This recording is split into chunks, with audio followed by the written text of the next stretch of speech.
السلام علیکم۔ آج کی ویڈیو حضرت ابو ہریرہ کی مہمان نوازی کے بارے میں ہے۔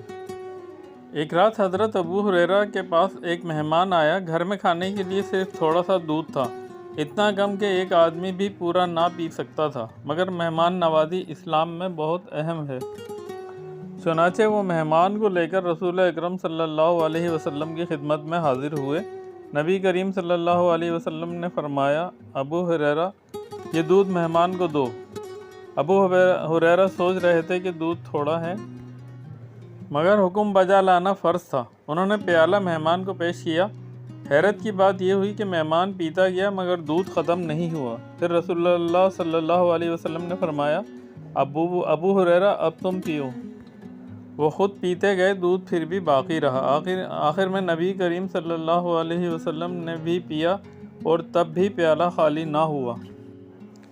حضرت ابو ہریرہ حیران تھے، اتنا کم دودھ سب نے پی لیا اور پھر باقی رہا۔ نبی کریم صلی اللہ علیہ وسلم نے مسکرا کر فرمایا، یہ اللہ کی برکت ہے۔ دوستوں، جہاں نیت خالص ہو، نیکی کے کام کیے جائیں اور اللہ پر بھروسہ ہو، وہاں کبھی کمی نہیں رہتی، اللہ برکت ڈال دیتا ہے۔ آخر میں ایک ہی میسیج ہے کہ نماز ضرور پڑھیں، قبل اس کے کہ آپ کی نماز پڑھی جائے۔ ویڈیو پسند آئی تو لائک، شیئر اور دوستوں میں شیئر ضرور کیجیے گا۔ جزاک اللہ۔